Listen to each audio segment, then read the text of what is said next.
Hello, everybody. Um, it's almost 11 o'clock a.m. I'm over here. I'm off today from work. I'm not working today. I'm off today and tomorrow. Then Sunday, I gotta work. Crazy, right? Mother's Day. I gotta work on Mother's Day. How nice. How beautiful. Anyway, and this is episode, I believe, number 7, Dating and Marriage. The Marriage from Hell is the title. It's Dating and Marriage, but the subtitle is Marriages from Hell. Anyway, let me I'm gonna mention some funny things that happened to me about marriage, other marriages.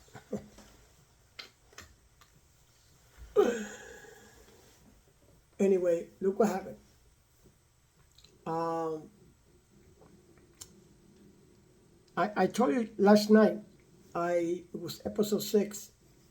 I spoke to you guys about dating and marriage, what happened to my 2 marriages in the past since 2000, 1999 and onward until I got married again in 2019. I got married the first one I got married in Jersey City, New Jersey. The second marriage, I got married in Travis County in Austin, Texas.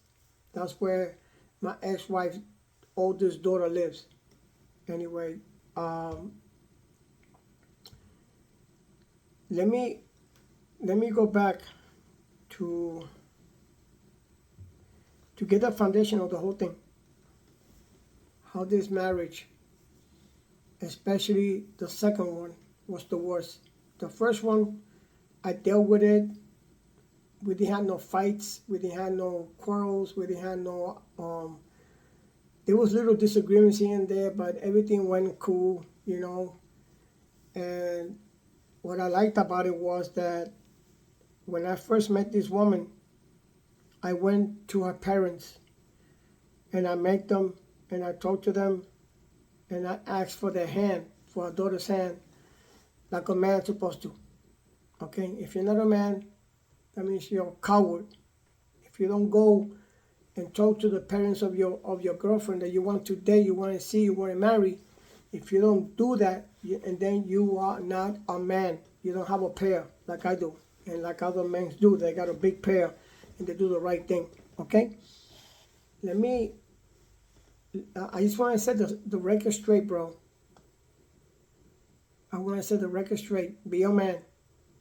If you love a woman so much, don't lose respect for her. Don't, like they always say around the streets, if some ladies, well, actually some ladies, they prefer to wait until marriage. They're virgins, and they prefer to save it for their wedding date, which is the correct thing to do. But nowadays, we got such a perverted generation that people just don't give a crap anymore. They don't give a rat's ass about relationships, about dating, about getting married with so and so. People just don't give a crap anymore. It is stunning. It's horrible. And this is wrong. This is wrong. And,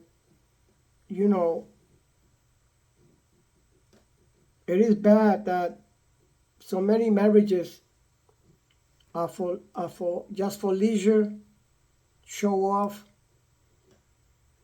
So everybody can know you found somebody. It's all showing off. It's like the Bible talks about glorying in the flesh. Hey, you got a bigger one than mine. Hey, you got bigger ones than me. Hey, I got smaller ones, and you like this, and I got more pretty than you. I got bigger ears, and the whole thing about life is people showing off what they have. That's what it is. It's the Joneses, keeping up with the Joneses. That's all it is. We are programmed to do that, even though a lot of people don't do that, but plenty of people do it, and that is wrong. What really gets me about this, my second marriage, what really gets me is the way this woman went about it. The way she went about it. Because she found out when her daughter hit me up on Facebook back in 2018, I think it was, around there. The first question she asked me is, what do you do for a living? I found out later on why she asked that question. She turned around and she asked me, what do you do for a living? I said, well, I'm retired. She went, oh, you retired? Oh, wow, that's cool, man. Oh, wow, man. That's beautiful, wow, Then she said, listen, I have to go. I got to go. She left, and then she hit me again, and she said, listen, I have a friend that I want you to meet. She's interested in you and stuff like that. And I said, okay. And then she said, can I give her your number? See, this is the things you got to catch, okay? I'm just giving you advice. Some real good advice. How to avoid falling into traps, pitfalls, and all that kind of BS. Because I fell into it, and I knew there was something, but I just couldn't catch it. Because it seemed so holy and so sanctimonious and so, that if you are not paying close attention, you'll be swept away. So what happened, that I finally met this woman through her daughter. She got 2 more daughters in Mexico.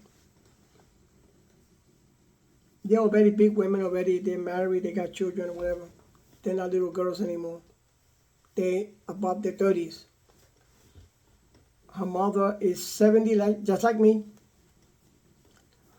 And I met her mother when she was my age at that time. That was back in 2019. So that makes me, I was 63. I was 63 when I met her mother. She was 63.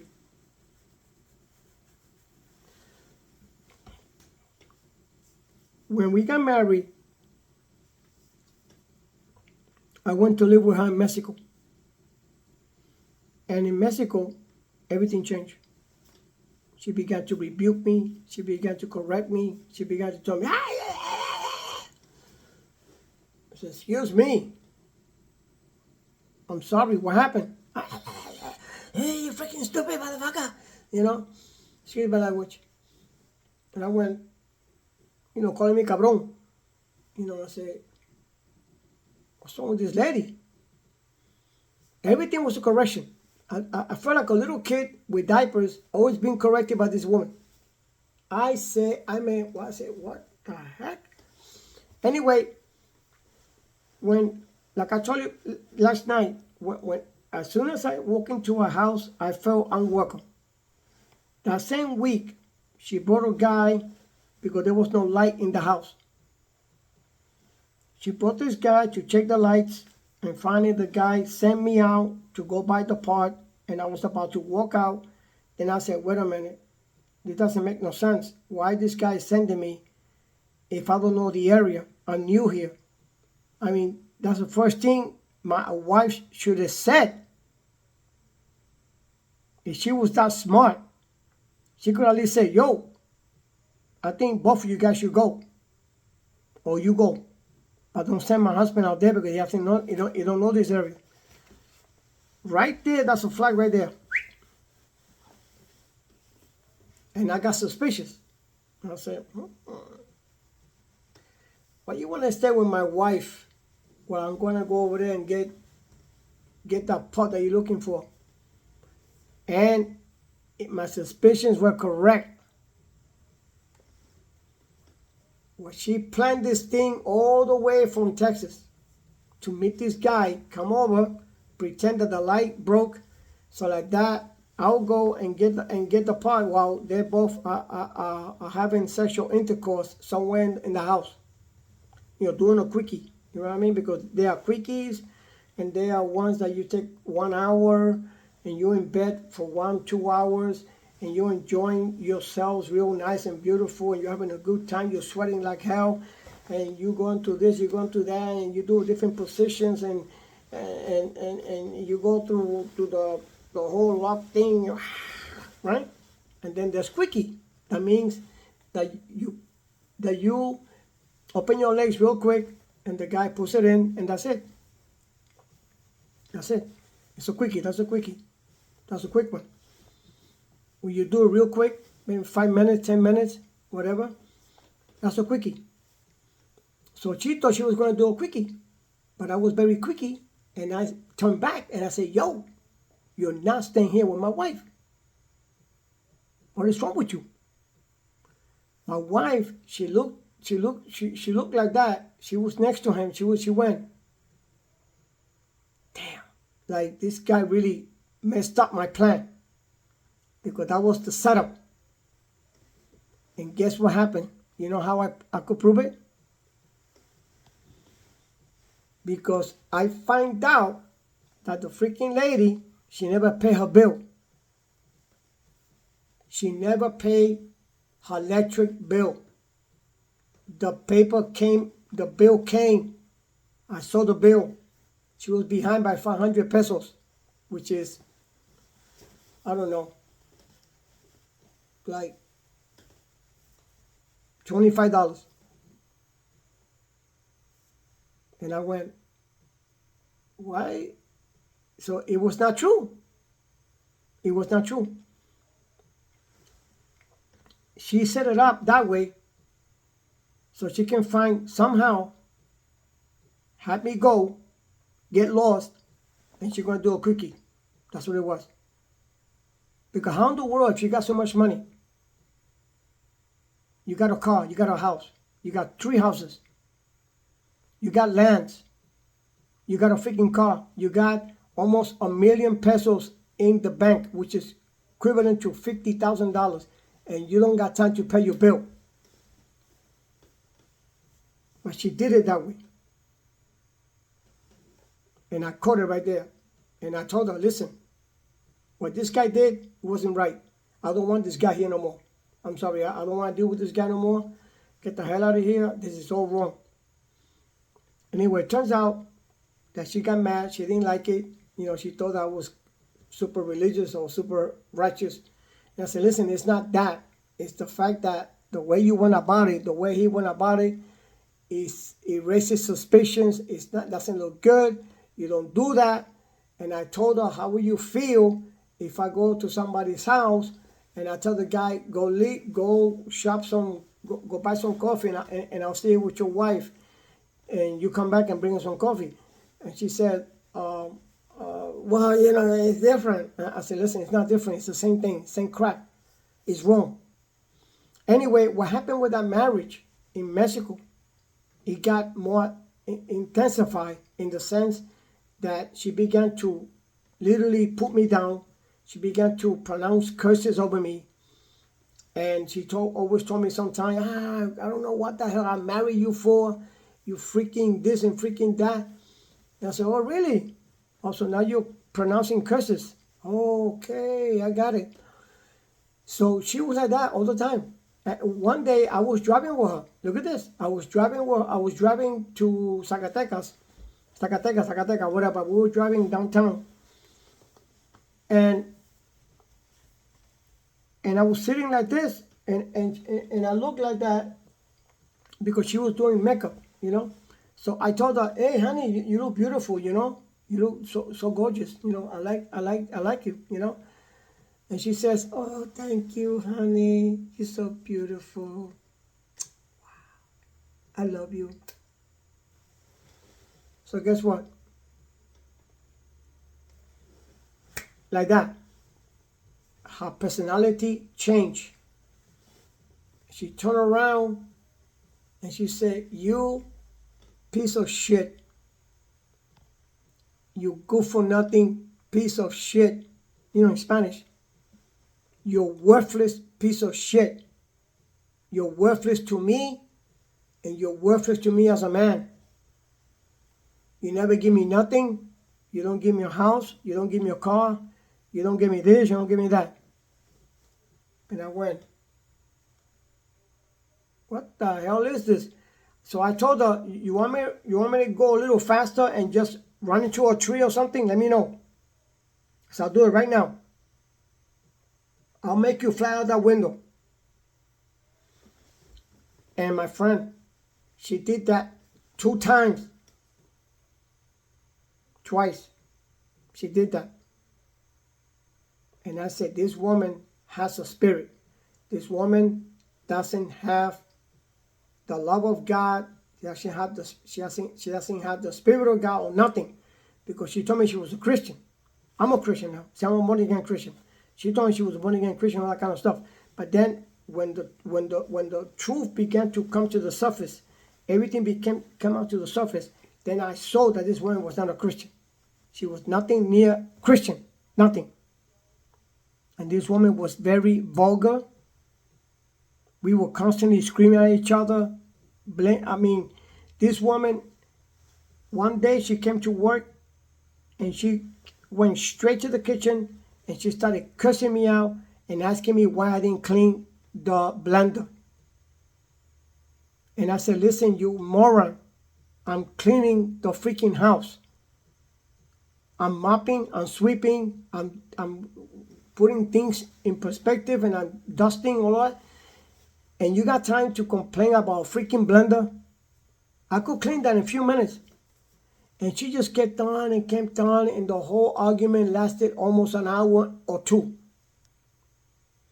The first time she did it, she walked upstairs and she came back down and she started saying, you freaking mother flower, you cabrón, and you this and you that, and you son of a bitch. I said, what happened?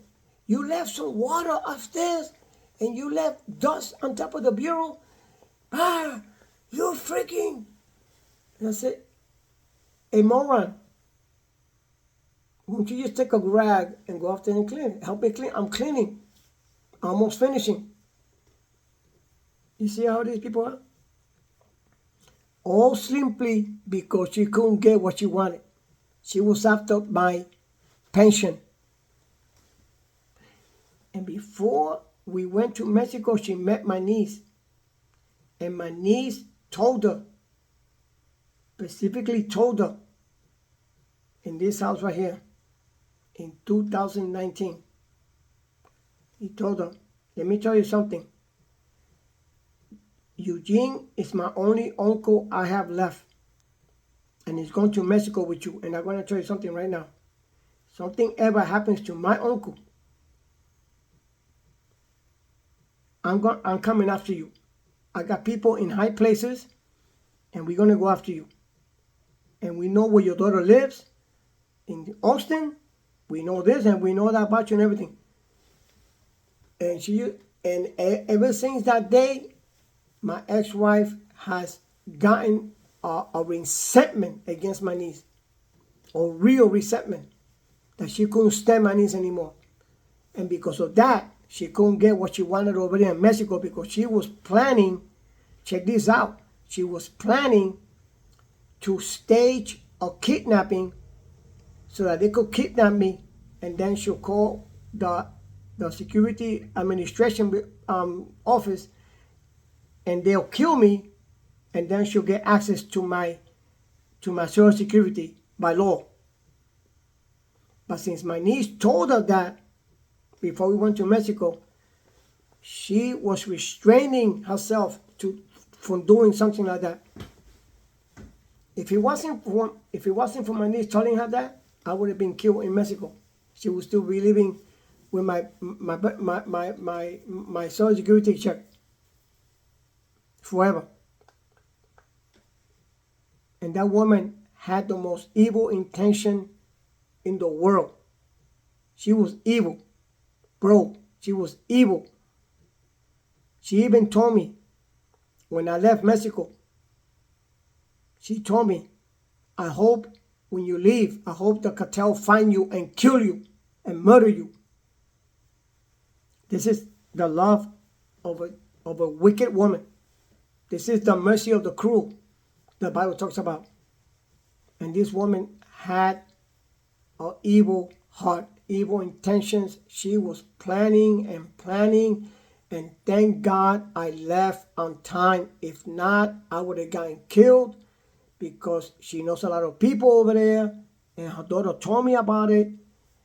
And let me tell you, I talked to her daughter, one of her daughters, the middle one. I talked to her. I said, listen, can you get all my clothes and all my stuff out of a house? She said, yeah, but you have to get a lawyer. In Mexico, you got to get a lawyer to get verification, get permission to go into the house and pick up your stuff. So I said, well, go. I'll give you the money and you can do it. She said, no, Eugene, you don't understand. My mother knows a lot of people here. So I don't want to get involved. They're very dangerous people. I said, oh. So she worked for the cartel then. Okay, listen. Be careful. I'm asking you, men. I'm talking to men. Because men, they don't think with this. They think where, you know what I'm talking about. You need to really, really open your eyes. Stop playing games. These women, they are women that are freaking serious, and they will kill you. They will have you killed. They will destroy you. They will do anything to take whatever you have. And thank God to Jesus. I'm so thankful to God Almighty that I finally woke up, because I was praying constantly over there in Mexico, making sure that nothing happens. And the Lord began to reveal a lot of things to me about this woman. And when I saw all that, I said, Lord, I got to get out of here. Lord, I said, God, get me out of here. And that's exactly what the Lord did. And I left. Thank God I'm in Texas. I've been here 6 years. I travel everywhere now. I go everywhere I want. I don't need this crap anymore. So be careful, people. Be careful. There was a man in Canada. He sponsored an Indonesian woman to marry her and bring her to Canada. When he brought her, the woman somehow turned against him. She created a fake, false story against him, and he lost practically everything. He lost his shirt and his back. She had possession. She took over everything. She took his house, took everything. So please, don't let yourself go by that pretty little face, that little round body, that beautiful ass. That's all good. There's nothing wrong with that, to desire a beautiful woman. But be careful. There's a lot of beautiful, gorgeous women that are demons, bro. That they will freaking screw you up so good that you're not even going to feel it. I have a friend of a friend, that told me about this friend of his in Staten Island, New York, where he had big, giant, remember those big, giant TVs? They were like huge, remember? This guy had $250,000 money in the bank. He had jewelry costing thousands. He had stuff in his house costing thousands. And one day he met this beautiful Russian girl, beautiful, cut out from the Playboy magazine. Beautiful, gorgeous, freaking gorgeous. And he fell in love with the beauty. And they were together for a while. She was sleeping with him, and she was in his apartment, and she got his trust so much that one day he went to work, came back home, and his house was empty, his account was empty, the $3,000 that he had in his house was gone, and he hired a private investigator, and they couldn't find this woman. And the private investigator told him, listen, this kind of women they are called ghosts. We cannot find these people. He lost everything. So guys, I'm talking to the guys, be very careful. This is my second marriage, and look how it turned out. All because I didn't listen. So listen. When somebody tells you something, listen. If somebody tells you, yo, don't marry that woman, there's something wrong, do it. Don't marry her. Because they're telling you something that you don't know. And there are people that have insights that they could see beyond what you could see. And they're helping you to avoid big mistakes. So, God bless. And please keep your eyes peeled when you're dating somebody. Please.